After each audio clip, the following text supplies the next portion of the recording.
দুনিয়াতে মানুষের তৈরি মসজিদ যদি এত সুন্দর হতে পারে, তাহলে মহান রব্বুল আলমিনের তৈরি জান্নাত কতই না সুন্দর হবে। মাশাল্লাহ, দেখেন কত সুন্দর।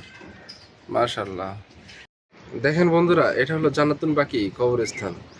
এটা দেখার সকলের সুযোগ হয় না। এখানে শুয়েছেন আমাদের প্রিয় নবী সাল্লাল্লাহু আলাইহি সাল্লামের শত শত সাহাবা ইকরাম।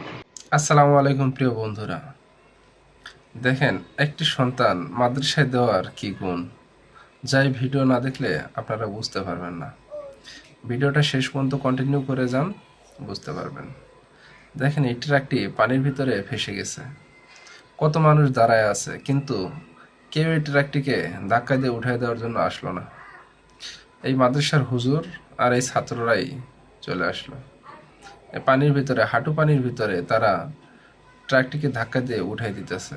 মাশাল্লাহ, এই বাচ্চাদের জন্য সবাই দোয়া করবেন, যাতে তারা দিনী শিক্ষায় শিক্ষিত হতে পারে, জান্নাতের মেহমান হয়ে।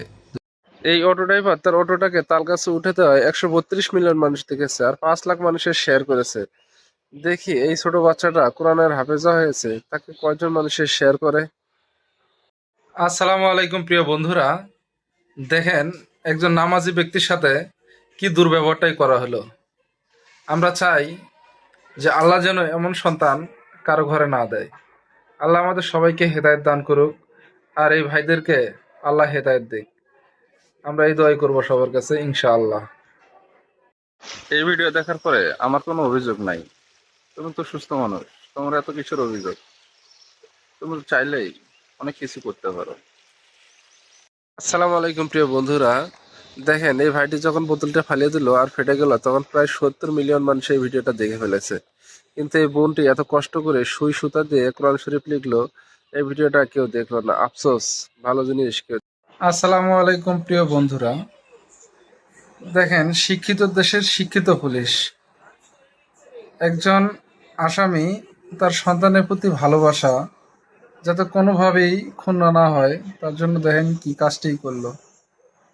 সন্তানে যাতে বুঝতে না পারে যে তার বাবা তাকে ভালো না বেসেই চলে গেল, এই জন্য।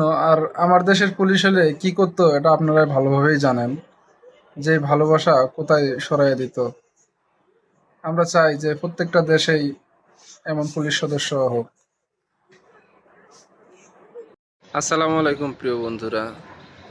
দেখেন, কত মনোযোগ দিয়ে আপনি দেখতেছেন যে বালিশটি গর্তের ভিতরে ঠিকঠাকভাবে পড়লো কিনা, কিন্তু এই জান্নাতি পাথরটা আপনার দেখার সুযোগ হচ্ছে না। এই পাথরটা শেয়ার করবেন, যাতে আপনাকে তৌফিক দান করে এই পাথরটিতে চুমা খাওয়ার।